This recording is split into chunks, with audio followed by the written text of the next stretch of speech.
പാലക്കാട് ആരംഭിക്കുന്ന ഈ മദ്യനിർമ്മാണ യൂണിറ്റിനെ കുറിച്ച് ഞങ്ങൾ ഗുരുതരമായ രണ്ട് ആക്ഷേപം ഞാൻ ഇന്നലെ ഉന്നയിച്ചു ഉത്തരവാദിത്തത്തോടുകൂടി. അതിന് തലേദിവസം ബഹുമാനപ്പെട്ട എക്സൈസ് മന്ത്രി കമ്പനിയെ പ്രകീർത്തിക്കുകയാണ്. കമ്പനി ഭയങ്കര സംഭവമാണ് എന്നാണ് പറഞ്ഞത്. ആ കമ്പനിയെ പറ്റി രണ്ട് ഞെട്ടിക്കുന്ന കാര്യങ്ങളെയാണ്. ഒന്ന്, ഡൽഹി മദ്യനയ അഴിമതി കേസിൽ പെട്ട കമ്പനിയാണ്. ഈ കമ്പനിയുടെ ഉടമയെ അറസ്റ്റ് ചെയ്തിട്ടുണ്ട്. ആ കേസിൽ പെട്ട് കിടക്കുകയാണ്. ഒന്ന്. രണ്ട്, ഇവർ പഞ്ചാബിൽ ആരംഭിച്ച ഒരു മദ്യനിർമ്മാണ യൂണിറ്റ് ആ പ്ലാന്റിൻ്റെ 4 കിലോമീറ്ററിലധികം ഭാഗത്തെ മുഴുവൻ ഭൂഗർഭജലവും ഇവർ മലിനമാക്കി. ഇവരുടെ ഇൻഡസ്ട്രിയൽ വേസ്റ്റ് മുഴുവൻ ഇവർ ബോർവെല്ലിൽ കൂടി ഭൂഗർഭജലത്തിലേക്ക് അടിച്ചുവിടുമായിരുന്നു. എന്നിട്ട് അവിടെ ഭയങ്കരമായ സമരം നടന്ന് ഇത് പൊട്ടിച്ചുകൊണ്ടിരിക്കുകയാണ് ഈ കമ്പനി. അപ്പം ഞങ്ങൾ ഉന്നയിച്ച അഴിമതി, ജലമലിനീകരണം, ഈ രണ്ട് കാര്യങ്ങളും വ്യക്തമാക്കിക്കൊണ്ടുള്ള കാര്യമാണ്. ഒരക്ഷരം മന്ത്രി പ്രതിപക്ഷ നേതാവ് എന്നുള്ള നിലയിൽ നിന്നുകൊണ്ടല്ലേ ഞാൻ അദ്ദേഹത്തോട് രണ്ട് ആരോപണം ഉന്നയിച്ചത്. ആ ആരോപണത്തിന് മറുപടി പറയാതെ കോൺഗ്രസ്സിൽ ഞാൻ രമേശ് ചെന്നിത്തലയും തമ്മിൽ തർക്കമെന്ന് പറഞ്ഞു. ഞങ്ങൾ തമ്മിൽ ഒരു തർക്കമില്ല. ഞങ്ങൾ ഈ കാര്യങ്ങളും അന്ന് അദ്ദേഹം ബ്രൂവറിക്കെതിരായിട്ടുള്ള അതിശക്തമായ നിലപാട് അന്നത്തെ പ്രതിപക്ഷ നേതാവ് എടുത്തു. അതിൻ്റെ കൂടെ ഞാനുണ്ടായിരുന്നു. ഇപ്പോൾ ഞാനും അതിശക്തമായ നിലപാട് തിരിച്ചു വന്നപ്പെടുത്തു. അദ്ദേഹവുമായിട്ട് കൂടിയാലോചിച്ചിട്ടാണ് ഞങ്ങളെല്ലാവരും. ഇനി മന്ത്രി രാജേഷിന് വിഷമമുണ്ടെങ്കിൽ ഞങ്ങൾ ഒരുമിച്ച് പത്രസമ്മേളനം നടത്താം, ഞാനും രമേശ് ചെന്നിത്തലയും കൂടി. ഇതൊക്കെ വിഷയദാരിദ്ര്യം. ഇദ്ദേഹം ചെറിയ ഈ ചോദ്യം ചോദിക്കുമ്പോൾ ഉത്തരം പറയാൻ പറ്റാതാവുമ്പോൾ കൊഞ്ഞനം കുത്തി കാണിക്കുക എന്ന് പറയും. അതാണ് വിഷയദാരിദ്ര്യം. രമേശ് ചെന്നിത്തല കോൺഗ്രസിലെ തർക്കം അതൊക്കെ അങ്ങോട്ട് മാറ്റി വയ്ക്കി. ചോദിച്ചതിന് മറുപടി വേണം. ഞാൻ ചോദിച്ചല്ലോ എന്ത് കിട്ടിയെന്ന് ചോദിച്ചല്ലോ. എന്ത് കിട്ടി? എന്നിട്ടിപ്പോൾ പുതിയ കാര്യം പറയാം. നിങ്ങൾ മദ്യനയത്തിൻ്റെ .24 നോക്കൂ. .24 എന്താ എഴുതി വെച്ചേക്കണം? മദ്യനയത്തിൻ്റെ എക്സ്ട്രാ ന്യൂട്രൽ ആൽക്കഹോൾ ഉണ്ടാക്കാൻ ഉള്ള അനുമതി കൊടുക്കും. ഓക്കെ, ഇവിടെ എക്സ്ട്രാ ന്യൂട്രൽ ആൽക്കഹോൾ ഉണ്ടാക്കാനുള്ള അനുമതി മാത്രമാണ് കൊടുത്തിരിക്കുന്നത്. Ethanol plant, multi field distillation unit, IMFL bottling unit, brewery, അതുപോലെ wine plant, brandy plant, spirit plant, ഇതൊക്കെ കൊടുത്തിരിക്കുകയാണ് ഇതിൻ്റെ മറവിൽ. അപ്പോൾ .24 ഞങ്ങൾ കണ്ടു. .24 പറഞ്ഞിരിക്കുന്ന അല്ല കൊടുത്തിരിക്കുന്നത്. പച്ചക്കള്ളമാണ് മന്ത്രി പറയുന്നത്. .24 ഇപ്പോൾ കൊടുത്തിരിക്കുന്നത് നമ്മൾ. അടുത്ത പോയിന്റ്, എന്തിനാ ടെൻഡർ കൊടുത്താൽ പോരെയെന്ന്. ശരി, എല്ലാവർക്കും അനുമതി കൊടുക്കുമെങ്കിൽ ഓക്കെ. പക്ഷെ ഇങ്ങനെ മദ്യനയം മാറ്റി ഇങ്ങനെ മദ്യനിർമ്മാണശാലകൾക്ക് അനുമതി കൊടുക്കുന്ന കാര്യം സമാനമായി ഈ മേഖലയിൽ പ്രവർത്തിക്കുന്ന ഏതെങ്കിലും കമ്പനി അറിഞ്ഞിട്ടുണ്ടോ? അവൻ്റെ ചോദ്യം. എല്ലാവർക്കും കൊടുക്കുമെന്നല്ല പറഞ്ഞു. ഇവർക്ക് കൊടുത്തപ്പോൾ ഇങ്ങനെ മദ്യനയം മാറ്റിയതും ഏതു തരത്തിലുള്ള മദ്യനിർമ്മാണ യൂണിറ്റിനും കേരളത്തിൽ അനുമതി കൊടുക്കുമെന്ന് കേരളത്തിലെ സമാന മേഖലയിൽ പ്രവർത്തിക്കുന്ന കേരളത്തെയോ രാജ്യത്തെയോ, ഇത് മധ്യപ്രദേശിലെ കമ്പനിയോ കേരള കമ്പനിയല്ല, കേരളത്തിലെയോ രാജ്യത്തെയോ ഏതെങ്കിലും കമ്പനി അറിഞ്ഞിട്ടുണ്ടോ? ഇത് മന്ത്രിയും ചില ഉദ്യോഗസ്ഥന്മാരും മുഖ്യമന്ത്രിയും മാത്രം അറിഞ്ഞുകൊണ്ടുള്ള ഇടപാടാണ്. അതാണ് ഇതിന് സുതാര്യതയില്ല. ഇത് അഴിമതിയാണെന്ന് പറയുന്നത്.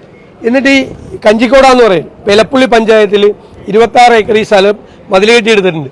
നാട്ടുകാരോടും പഞ്ചായത്തിനോട് ഈ കമ്പനി പറയുന്നത് കോളേജ് തുടങ്ങാനാണ്. കോളേജ് തുടങ്ങാൻ വേണ്ട കോളേജാണ് ഇപ്പോൾ. ഈ സർക്കാരിൻ്റെ കോളേജ് എന്ന് പറയുന്നത് ഇതാണ്, മദ്യനിർമ്മാണ യൂണിറ്റാണ്. കോളേജ് തുടങ്ങാമെന്ന് പറഞ്ഞിട്ടാണ് അവിടെ സ്ഥലം വാങ്ങിച്ചത്. 2 കൊല്ലം മുമ്പ് കമ്പനി പരിപാടി ആരംഭിച്ച. 2 കൊല്ലം മുമ്പ് എക്സൈസ് മന്ത്രി ഈ സർക്കാരും ഇവരുമായിട്ട് ഈ കമ്പനിയുമായിട്ടുള്ള ഗൂഢാലോചന ആരംഭിച്ചതാണ്. അപ്പോൾ ചോദ്യങ്ങൾക്ക് ആദ്യം മറുപടി വരണം. ഞാൻ വീണ്ടും ആവർത്തിക്കുന്നു, എന്തുകൊണ്ടാണ് ഈ കമ്പനിയെ സെലക്ട് ചെയ്തത്? ഡൽഹി മദ്യനിർമ്മാണ അഴിമതി കേസിൽ അറസ്റ്റ് ചെയ്യപ്പെട്ട ഉടമയാണ് ഇയാൾ. 2, ഇവരുടെ ഈ പ്ലാന്റ് വ്യാപകമായി ഭൂഗർഭജലവും ഉപരിതല ജലവും മലിനമാക്കുന്ന പ്ലാന്റാണ് ഇവരുടെ. അപ്പോൾ ജലമലിനീകരണത്തിന് പ്ലാച്ചിമടയിലെ കൊക്കക്കോള പ്ലാന്റ് അടച്ചുപൂട്ടിയ ആ ജില്ലയിൽ തന്നെ ഇങ്ങനെ ദശലക്ഷക്കണക്കിന് ലിറ്റർ വെള്ളം ആവശ്യമുള്ള ഈ പ്ലാന്റ് എന്തിനു കൊടുത്തു? ഇതിൻ്റെ സംസ്കൃത വസ്തുവിൽ പ്രധാനം വെള്ളമാണ്. പാലക്കാട് ഭൂഗർഭജലത്തിൻ്റെ വിധാനം വളരെ താഴെയാണ്. വെള്ളം ഇല്ലാത്ത സ്ഥലമാണ്. വെള്ളം കിട്ടാൻ ആളുകൾ ബുദ്ധിമുട്ടുന്ന പ്രദേശമാണ്. അവിടെ എന്തിനു കൊടുത്തു? ഇതൊക്കെയാണ് ചോദ്യം. പിന്നെ ഈ മദ്യനയത്തിലെ 24 നോക്കൂ എന്ന് ഞങ്ങളോട് പറഞ്ഞ് ഞങ്ങൾ നോക്കി. ഇപ്പോൾ കൊടുത്തതും ആ 24 പറയുന്നതും തമ്മിൽ ഒരു ബന്ധവുമില്ല. എന്തുകൊണ്ട് ആരും അറിയാതെ രഹസ്യമായി ഈ കമ്പനിയുമായി മാത്രം ചർച്ച നടത്തി ഈ കമ്പനിക്ക് മാത്രം കൊടുത്തു? ഇല്ലെങ്കിൽ ഗവൺമെന്റിന്റെ പോളിസി പ്രഖ്യാപിക്കണം. ഞങ്ങൾ നാളെ മുതൽ മദ്യനിർമ്മാണ യൂണിറ്റുകൾക്ക് അനുമതി കൊടുക്കാൻ പോവുകയാണ്. ആവശ്യമുള്ളവർക്ക് അപേക്ഷ കൊടുക്കാം. ആ അപേക്ഷ പരിശോധിച്ച് മാനദണ്ഡങ്ങൾ അനുസരിച്ചിട്ടാണെങ്കിൽ അവർക്കെല്ലാം ഞങ്ങൾ കൊടുക്കും. അങ്ങനെയല്ലേ പറയേണ്ടത്? ഞാനപ്പോൾ വീണ്ടും ആവർത്തിക്കുന്നു, ഇത് രാജഭരണമല്ല. രാജഭരണത്തിന് ഇഷ്ടമുള്ള ആളുകൾക്ക് പട്ടും വളയൊക്കെ കൊടുക്കുക. ഇത് രാജഭരണമല്ല. ഇഷ്ടമുള്ള കമ്പനിക്ക് മാത്രം ഇത് കൊടുക്കാൻ. ഇത് രാജഭരണമല്ല, ഇത് ജനാധിപത്യ ഭരണമാണ്, നടപടിക്രമങ്ങളുള്ള നാടാണ്. അപ്പം അത് മന്ത്രി മറുപടി പറഞ്ഞേ മതിയാവൂ. വിഷയദാരിദ്ര്യം എന്ന് പറയുന്ന മറുപടിയല്ല. രമേശ് ചെന്നിത്തലയും ഞാനും തമ്മിലെ കോൺഗ്രസിലെ തർക്കം എന്ന് പറഞ്ഞാൽ ഈ കാര്യത്തിലുള്ള മറുപടിയല്ല. അത് ഞങ്ങൾ തീർത്തോളാം. തർക്കമുണ്ടെങ്കിൽ ഞങ്ങൾ ഒരുമിച്ച് വേണം ഈ കാര്യത്തിൽ പത്രസമ്മേളനം നടത്തിക്കോളാം. ഞങ്ങൾ എല്ലാ കാര്യവും പരസ്പരം ആലോചിച്ചിട്ട് ഞങ്ങൾ രണ്ടല്ലല്ലോ പറഞ്ഞത് ഈ വിഷയത്തിൽ. അദ്ദേഹം അന്നത്തെ പ്രതിപക്ഷ നേതാവ്, അദ്ദേഹം ഉയർത്തിക്കൊണ്ടുവന്ന വിഷയമാണ്. അന്നും രണ്ടാമത് പത്രസമ്മേളനം നടത്തിയത് ഞാനാണ്. ഇപ്പോഴും ഞങ്ങൾ ഒരുമിച്ചാണ് ഈ കാര്യങ്ങൾ മുന്നോട്ട് കൊണ്ടുവരുന്നത്. അതിനെന്താ മന്ത്രിക്ക് വിഷമം? മന്ത്രി ചോദിച്ചതിന് മറുപടി പറ. ചോദിച്ചതിനും മറുപടി പറയാതെ ഒളിച്ചുപോക്കലും പിന്തിരിഞ്ഞോടലും കൊഞ്ഞനം കുത്തി കാണിക്കലും ഒന്നും അല്ലതിൻ്റെ മറുപടി. ഞങ്ങൾ ചോദിച്ച പ്രധാനപ്പെട്ട 4 ചോദ്യങ്ങൾക്ക് മറുപടി പറഞ്ഞേ മതിയാവും. ഇത് കൊടിയ അഴിമതിയാണ്. ആ അഴിമതിക്കാണ് കൊട പിടിച്ചു കൊടുക്കുന്നത്. മുഖ്യമന്ത്രി കൊട പിടിച്ചു കൊടുത്ത് അല്ല, കമ്പനിയെ തെരഞ്ഞെടുത്തതിൽ ഞാൻ ചോദിക്കട്ടെ, കമ്പനി അങ്ങനെ ഇവർ തമ്മിൽ മാത്രം ചർച്ച അല്ല, നയമാറ്റം ഇല്ലല്ലോ. 24-ൽ എക്സ്ട്രാ ന്യൂട്രൽ ആൽക്കഹോൾ ഉണ്ടാക്കാൻ അനുമതി കൊടുക്കുമെന്നേ പറഞ്ഞിട്ടുള്ളൂ. നയം മാറിയിട്ട് അതിൻ്റെ അകത്ത് എഴുതിയിട്ടില്ല. ബ്രാഡി പ്ലാന്റ് ഉണ്ടാക്കാൻ കൊടുക്കുമെന്ന് പറഞ്ഞിട്ടുണ്ടാ, സ്പിരിറ്റ് പ്ലാന്റ് ഉണ്ടാക്കാൻ കൊടുക്കുമെന്ന് പറഞ്ഞിട്ടുണ്ട്, IMFL ഉണ്ടാക്കാൻ കൊടുക്കുമെന്ന് പറഞ്ഞിട്ടുണ്ടാ. ഒന്നും പറഞ്ഞിട്ടില്ലല്ലോ. 24-ൽ ഞാൻ ആ മദ്യനയം മുഴുവൻ വായിച്ചു നോക്കി.